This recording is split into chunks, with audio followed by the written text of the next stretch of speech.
Good evening, I'm Bo Williams, and welcome to the 7. Let's get a look at the big 7 stories happening right now. And topping the list for us tonight, uncertainty and concern about federal grant money. It's a flash coming out of D.C. with possibly, well, nationwide reach. You know, we've been talking all day about that proposed freeze on federal grants, so they could be reviewed rather, by the Trump administration. Then about 2 hours ago, just moments before it was set to take effect, a federal judge in D.C. temporarily blocked the move, at least until Monday. Today, questions swirled about exactly which programs would be affected. The White House insisted programs like Social Security, Medicare, and others affecting people at the individual level were exempt.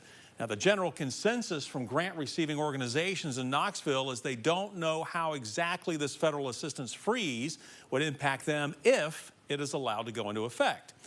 With little information on how vast it is or how long a freeze could last, many are left hoping they can make their federal grant money up elsewhere, especially for organizations like the Tennessee Valley Coalition for the Homeless, who say most of their funding comes from either state or federal grants. There are a lot of programs that are operating under federal funding, and there's a lot of programs that operate under state funding that the federal government uses the state as a pass-through for that funding as well. So I know for us, we are more worried about the fact that we might have to pause or halt our operations. For the coalition, this could mean cutting costs for items they give to the homeless, like coats, food, blankets, or calling on the community to help either financially or for material items. Now, the White House says this temporary pause was meant to determine the best use of assistance money, ensuring it is in line with advancing the new administration's priorities. You know, we also wanted to find out how a federal grant and loan pause would affect the city of Knoxville's pedestrian bridge project, connecting, of course, the north and south waterfronts at UT's campus. It's an idea that's been up for discussion for years now. Grant requests had failed in the past until 3 weeks ago when the Department of Transportation, under now former President Joe Biden, came through with the approval for $24.7 million.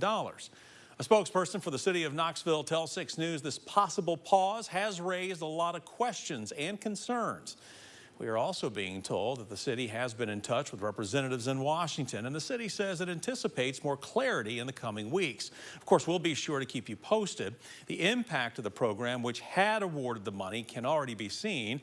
The Transportation Department's website notes it has been reverted back to its earlier name, switching from RAISE under the Biden administration to its former name, BUILD, under President Trump. You know, we've also been asking about the local impact of a big national trend, the push for stronger immigration enforcement. Knox County Sheriff Tom Spangler emphasizing in a statement today that KCSO is not seeking out illegal immigrants. However, Sheriff Spangler says deputies do check the legal status of people who commit crimes. Now, Knox County has already removed numerous illegal immigrants with criminal records through the 287G program. This program allows the sheriff's office to house inmates for ICE. Recently, we have seen an increase in the number of illegal immigrants being held in Knox County. But of note, Sheriff Spangler says this increase is from housing ICE inmates from other communities who are being moved from one location to another. The immigration issue turning up in our next big story as well. Police in Tennessee and other states are looking into intimidating KKK flyers that ask people to self-deport. Now, here in the volunteer state, flyers have been spotted in several communities such as Sweetwater, Cleveland, Chattanooga. Police say officers are working now to identify where these flyers came from. The Sweetwater Police Department adds the city street department and the Parks and Rec department cleaned up hundreds of them. If you know anything about where the flyers originated, you are urged to call the Sweetwater Police non-emergency line, and you see it right there on your screen. It's 423-442-4357. New developments and a big story from yesterday. High-profile civil rights attorney Ben Crump has now issued a statement in response to the body cam footage released in the David Batts case.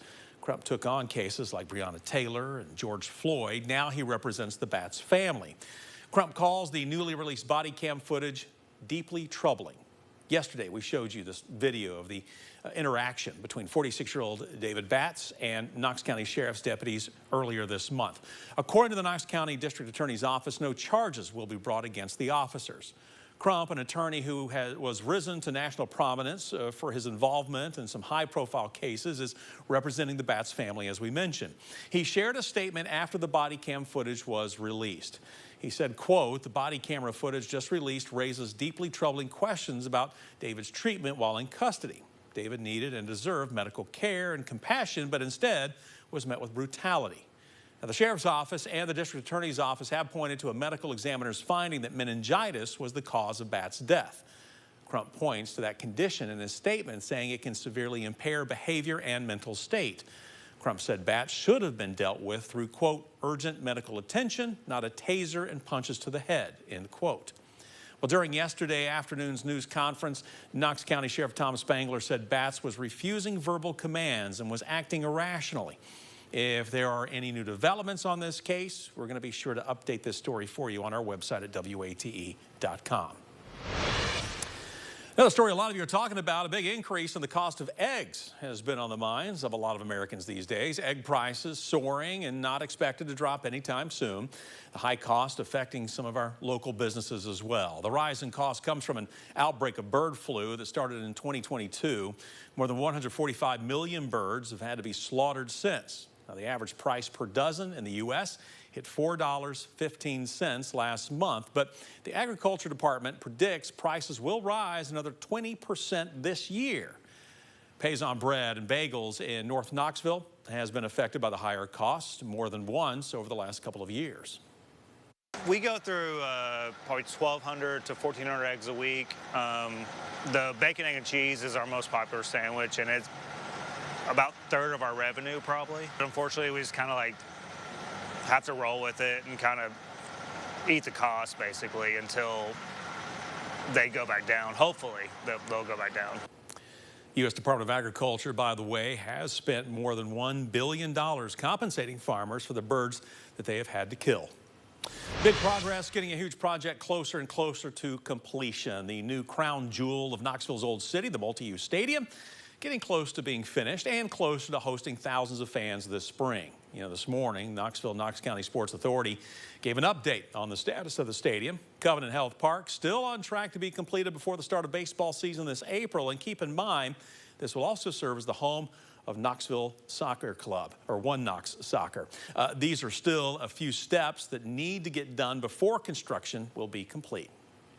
Very good. Very close to being complete with the project. They're working on the audiovisual system, the wiring for the audiovisual system, the last bit of sidewalk of the concourse area behind the right field bar, and some signage. So it's looking good and very close to being completed. First game at the stadium scheduled for April 15th. Brooks says the new stadium should have a certificate of occupancy by the end of March.